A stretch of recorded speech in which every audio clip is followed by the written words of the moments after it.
If you've ever dieted, you know the exact sensation, a constant gnawing hunger that dominates your thoughts from the moment you wake up. This happens because your brain is optimized for a feast or famine world. When you reduce your food intake, your biology does not interpret it as a health goal. It assumes you are starving and triggers a massive survival alarm. Most dieters respond by shrinking their portions, eating tiny amounts of highly processed, energy-dense foods. This leaves the stomach completely physically empty, which ensures that those biological hunger alarms continue to ring at full volume. Trying to overcome millions of years of evolutionary programming through willpower alone is almost always a losing battle.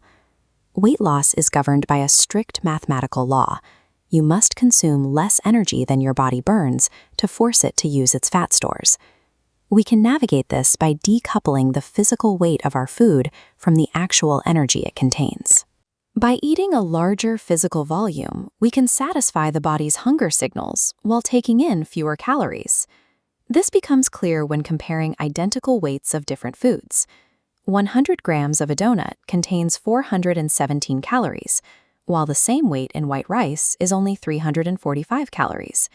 If we move to 100 grams of mixed salad, that number drops to just 15 calories. You are putting the exact same physical mass into your stomach, but you are getting a tiny fraction of the energy. Managing a calorie deficit effectively requires shifting our focus from simple calorie counting to calorie density. The satiety index explains that our bodies measure fullness based on the physical volume of food in the digestive tract, not the invisible energy density of the food itself. Whole foods are rich in water and fiber. Inside the stomach, this material expands like a sponge.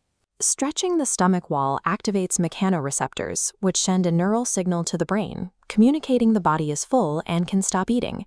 Increasing food volume is the most direct way to engage this biological shutdown signal for hunger.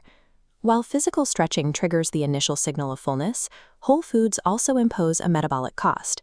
Dr. Giles Yeo notes that the body must expend significant energy just to extract the calories trapped inside whole foods. Protein demonstrates this thermic effect perfectly. For every 100 calories of protein consumed, roughly 30% is burned away through digestion, leaving a net gain of only 70 calories. Compare this to refined sugar, which slides through the gut effortlessly, absorbing without requiring metabolic work. These processed items function as stealth calories, entering the system without activating any of the evolutionary fullness alarms we rely on to stop eating. Attempting total dietary purity or obsessive restriction is a common path to failure, often triggering a cycle of intense cravings and binging. A more sustainable approach involves anchoring the majority of every meal in high-volume, low-density foods. This provides physical fullness while leaving a caloric buffer for moderate treats. By keeping the stomach physically stretched, you convince your primal brain that it is experiencing a constant feast, even while you are losing weight. You remain in a fat-burning deficit because the math is guaranteed by the low energy density of your meals, even though you feel physically stuffed. Getting lean does not require starvation. It requires mastering food volume. Tag a friend who is always struggling with hunger on their diet.